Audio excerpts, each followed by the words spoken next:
हाय, चलो स्टार्ट करते हैं एटॉमिक स्ट्रक्चर लेक्चर 1। तो पढ़ने से पहले, कॉन्सेप्ट को स्टार्ट करने से पहले हम बेसिक से पूरा स्टार्ट करते हैं। तो सबसे पहला क्वेश्चन ये आता है दिमाग में, what is everything made up of? हर एक चीज कहां से बना है? सबसे पहला क्वेश्चन ये, अभी तो हमें पता है कि हर एक चीज एटम से बना है, मॉलिक्यूल से बना है, आयन से बना है, पार्टिकल्स से बना है, लेकिन हम उस टाइम का बात करें जब ये सब चीजें उतना पता नहीं था। उस टाइम में फिलोसोफर्स रहा करते थे। हमारे सोसाइटी में फिलोसोफर्स रहते थे। फिलोसोफर्स मतलब जो कि कुछ चीजों को देखते हैं और अपना ही थ्योरी देते हैं, उनको पता ही नहीं रहता। जैसे कि मान के चलो यहाँ पे एक चांद है, ठीक है। अब जैसे कवि हो गया, इस चांद को देखते हैं, क्या कहते हैं कि कितना सुंदर है, ये है चांद से महबूबा है, बहुत सारी चीजें ऐसे बोलते हैं। लेकिन सच में ऐसा कुछ होता है क्या? ये तो मून है, एक सैटेलाइट है, ठीक है। तो उस टाइम में भी ऐसे बहुत सारे फिलोसोफर्स रहा करते थे जो कि चीजों को देखते थे और बताते थे। तो जो इंडिया के जो फिलोसोफर्स थे, दो तीन तरीके का देखेंगे। सबसे पहले जो इंडियन फिलोसोफर्स थे,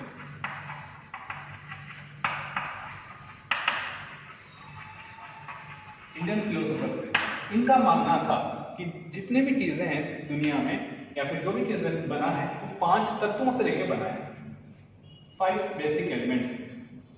तो चलो नोट्स ही लिख देते हैं।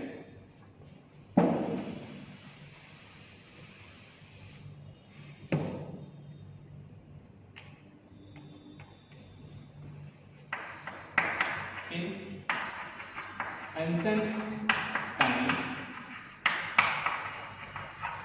Indian philosophers said that everything is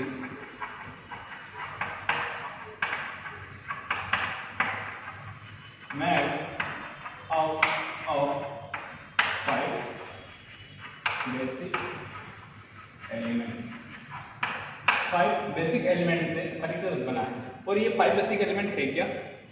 सबसे पहला आया फायर, दूसरा आया क्या? वाटर, तीसरा एयर, चौथा अर्थ एंड पांचवा आया स्पेस। इसको हम क्या कहते हैं? पंच तत्व भी कहते हैं। तो हर एक चीज कहां से बना है? पंच तत्वों से बना है। कौन कहता था? ये इंडियन फिलोसोफर्स कहते थे। बट जो चाइना के फिलोसोफर्स थे, but in ancient China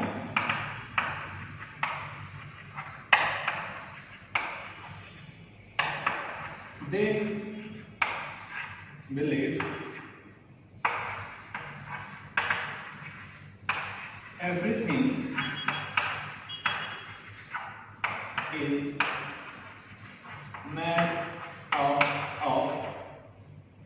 yin and yang, yin and yang। अब yin and yang है क्या? yin और yang है क्या? yin and yang है दो ऑपोजिट फोर्स। These are, इसका मतलब क्या है?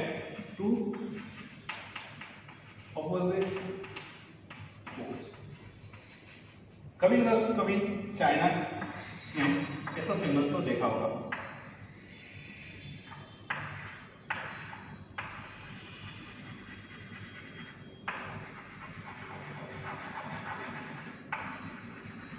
तो यही सिंबल क्या है? yin एंड yang है।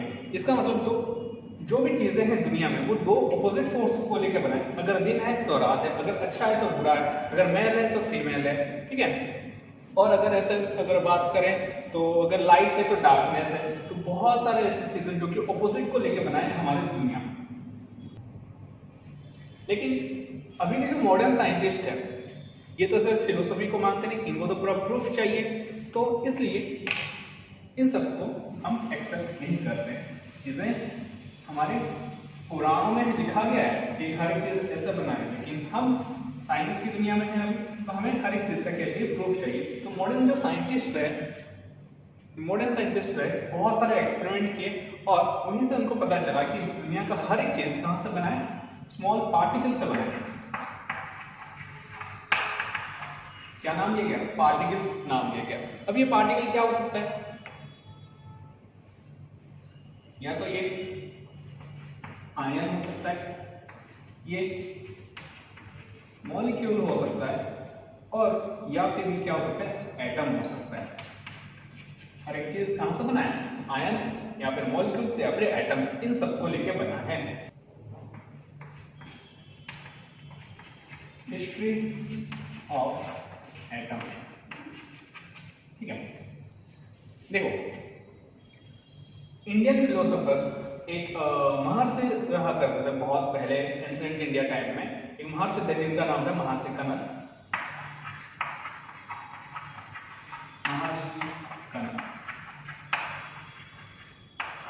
जिन्होंने दुनिया को पहली बार एक टर्म दिया था, एक थ्योरी दिया था कि हर एक चीज मैटर, जो मैटर है हर एक चीज matter is made of small particles. और इनका नाम क्या दिया गया था? उन्होंने क्या रखा था?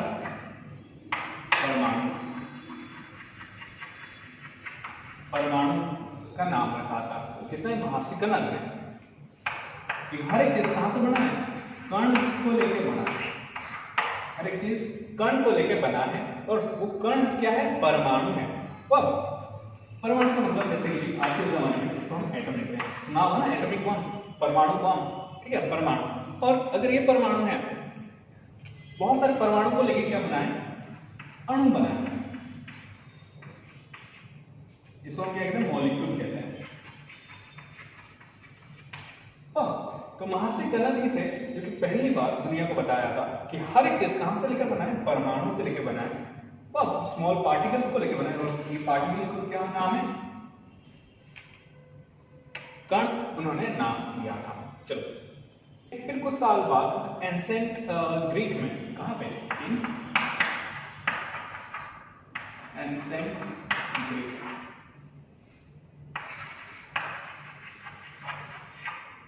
तीन फिलोसोफर्स थे। इनका नाम है डेमोक्रिटस,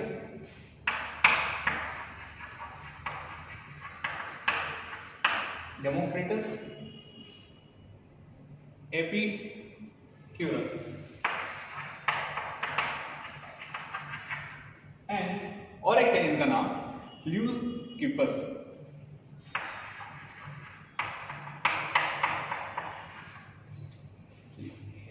ठीक है, ल्यूकिपस।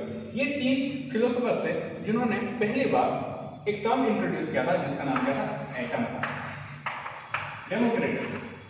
डेमोक्रिटस एंड एपिक्यूरस एंड ल्यूकिपस, इन तीनों ने मिलकर एक चीज बताया था कि दुनिया का हर एक चीज जो मैटर है, किसको लेकर बना है? स्मॉल इनडिविजिबल पार्टिकल, जो कि और फर्दर डिवाइड नहीं हो सकता। इनडिविजिबल पार्टिकल्स को लेकर बना है, जिसका नाम क्या है? एटम है। अब इस एटम का मतलब क्या है? जो कि फर्दर डिविजिबल नहीं है, ये एक ग्रीक वर्ड है।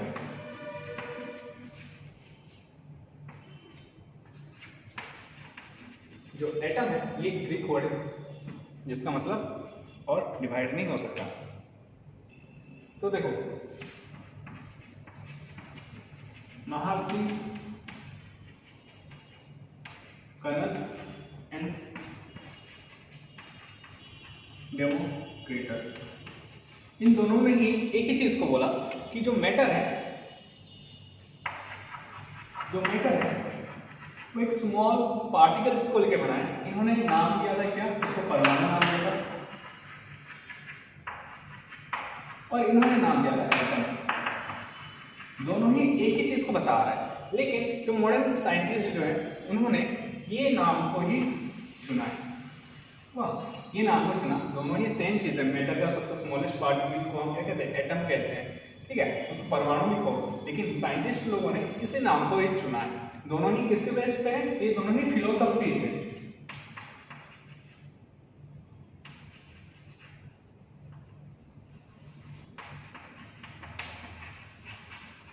दोनों क्या था? फिलोसफी था। तो यहाँ से दो चीजें हमें पता चला कि ये सबसे पहला है मॉलिक्यूल और दूसरा है एटम। तो मॉलिक्यूल कैसे कहेंगे और एटम कैसे कहेंगे? देखो, मान के चलो एक ग्लास में पानी है, एक ऐसा ग्लास है, इसमें पानी है, ठीक है, हल्का फुल्का नॉलेज होगा क्या ये H2O है, ठीक, हाइड्रोजन, दो हाइड्रोजन और एक ऑक्सीजन है, हल्का फुल्का तो पता होगा। तो इसको मैं क्या करूं, छोटा छोटा छोटा छोटा छोटा में डिवाइड कर रहा हूं, ठीक है, ये पानी इतना है, आधा किया, इतना हो गया, थोड़ा सा इतना पानी रहेगा, इसको फर्दर डिवाइड किया, इतना पानी फर्दर सेलेक्ट किया, तो इतना छोटे छोटे छोटे छोटे करते करते मैं जा रहा हूँ। तो लास्ट में मुझे क्या मिलेगा? एक छोटा सा एक वाटर मॉलिक्यूल मिलेगा, कह सकते हैं ना, मॉलिक्यूल कह रहे हैं जैसे, एक छोटा सा मुझे वाटर ही मिलेगा। अगर इसको डिवाइड कर रहा हूँ तो मुझे क्या मिलेगा? एक दो हाइड्रोजन मिलेगा और एक ऑक्सीजन मिलेगा। जब इसको जो लास्ट चीज जो आ रहा है, जो लास्ट पार्टिकल आ रहा है, और उसको डिवाइड कर रहा हूँ तो दो हाइड्रोजन मिल रहे हैं और एक ऑक्सीजन मिल रहे हैं। तो ये जो पार्टिकल जो रहा, इसी को हम क्या कहते हैं? मॉलिक्यूल कहते हैं। तो मॉलिक्यूल का डेफिनेशन क्या होगा? Molecule is the smallest particle, it is the smallest particle, किसका? Particle of matter. मॉलिक्यूल क्या है? It is the smallest particle of the matter which exist freely,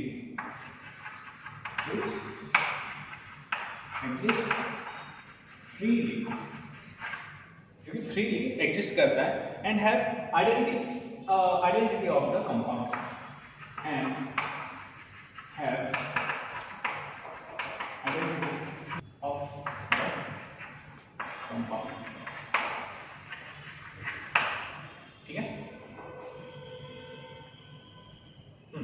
but atom के केस में ऐसा नहीं है, ठीक है। देखो ये चीज है क्या? ये एटम है, ये मॉलिक्यूल था, अगर इसको फर्दर डिवाइड कर दो तो तुम्हें एटम मिल रहा है।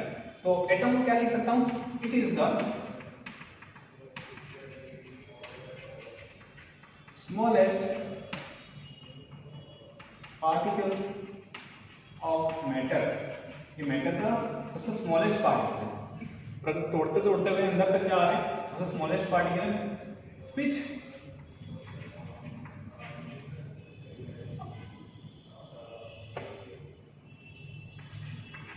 cannot break chemically, इसको हम केमिकली तोड़ ही नहीं सकते।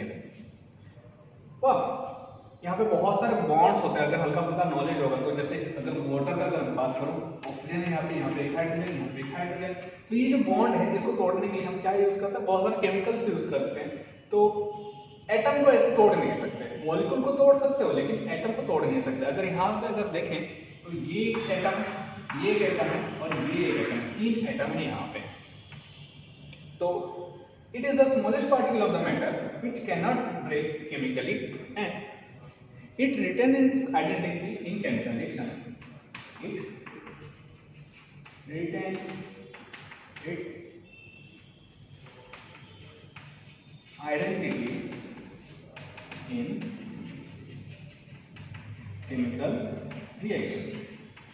जब केमिकल रिएक्शन होता है तो ये अपना आइडेंटिटी बजाय रखता है। जैसे कि अगर मैं यहां पे बात करूं,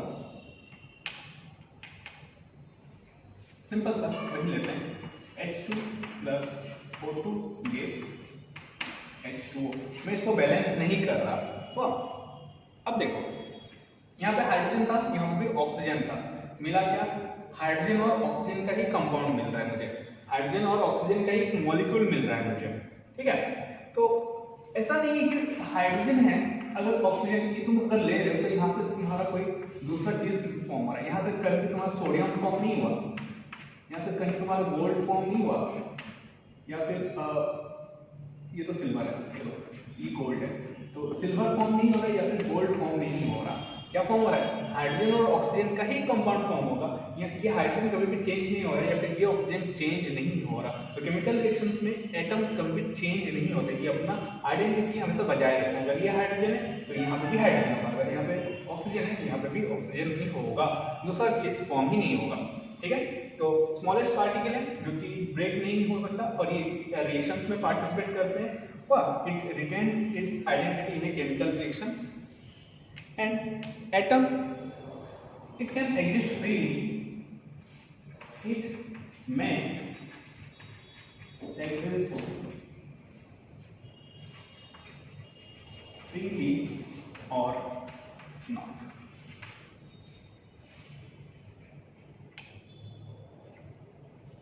It may or may not be exist in free state.